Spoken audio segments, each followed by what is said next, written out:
So today I'm going to be talking about the 2011 earthquake and tsunami in Japan.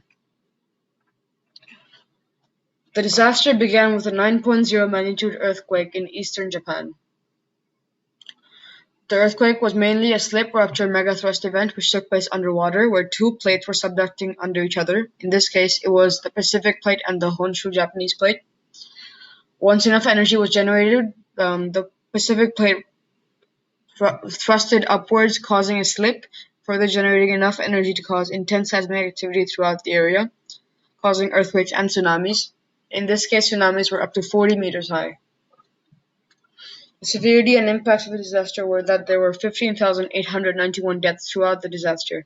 By that I mean that from the landslides, the nuclear poisoning, the earthquake, and the tsunami itself. This earthquake actually caused damages of up to $235 billion, making it the costliest disaster in human history. The Earth's axis also shifted by 20 centimeters. Furthermore, this really shows us the scale of this earthquake, since it had the ability to move Earth's axis. There were 6,152 people injured throughout the disaster. The physical location and natural geography is essential for the event of an earthquake. This is because an earthquake is caused by the movement of two or more tectonic plates.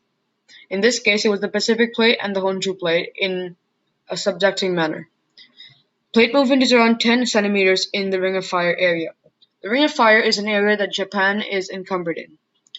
This area is known for its heavily intense and severe earthquakes and seismic activity. The Ring of Fire takes a large proportion of the Pacific plate, covering over 40,000 kilometers of the area. Human decisions really made the disaster more severe than I would have thought. Furthermore, I would say that building a nuclear power plant was really a bad decision in this case, because it not only was very vulnerable to tsunamis and earthquakes, but also exploded in this case, releasing radiation and other nuclear waste into the Japanese atmosphere. This further led to poisoning of various resources such as food and water.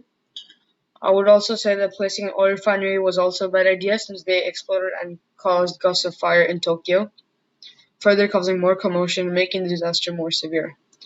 Urbanized areas in Japan are awfully vulnerable since they are really near the shore of Japan. Areas such as Miyagi, Sendai, and Tokyo itself are very vulnerable since they're close to the ocean. If any earthquakes do happen in that area, tsunamis will cause damage to those cities. From my opinion, I think that the construction of levees would be a good idea. As you can see, the levee to the right didn't actually work and was overwhelmed by the river. I would also suggest increasing efficiency and awareness of alert systems, furthermore making them faster and more efficient in alerting the citizens. Better government response is always a solution, since in this case, the government was extremely slow in reacting. Global relationships is also a good idea, since if another disaster were to happen, Japan can ask or receive aid from neighboring countries. Tsunami shelters and underground evacuation routes are also very important, since they will help the citizens to evacuate from the scene. Underground water storage is also recommended, since it will help recover from the tsunami much faster. I think that from my research, I found that the government response was very slow. Earthquake recovery shelters were not built until more than 10 days after the disaster. Displacement is still evident in the Japanese population. Volunteer work was extremely fast and efficient, since they came from neighboring countries. Overall government response was very slow, and volunteers were very fast to react. In my personal opinion, I think that the government should have been faster, since Japan is not suffering from any major economical traumas. Furthermore, I think that Japan should really evaluate upon their response and take into hand the criticism they received from neighboring countries throughout the disaster. Volunteering was done fast and handled very efficiently, and I would say that it should be done in the future for any disasters worldwide, since volunteering is very helpful not only to the government but the people affected as well. Worldwide public was also very rapid in responding to the earthquake. Through online means, more than $87 million was raised for the cause. Foreign aid was also very efficient, since neighboring countries such as China not only raised money but also helped rebuild Japan. Volunteers from around the globe helped in providing food and water for Japan, and US donated more than $730 million to Japan for this cause.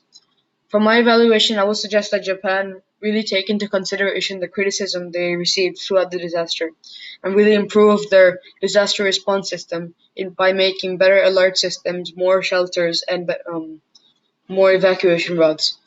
This can not only help keep the civilians safe during the disaster, but also lower the severity and costs of the disaster itself. Thank you for watching, and yeah.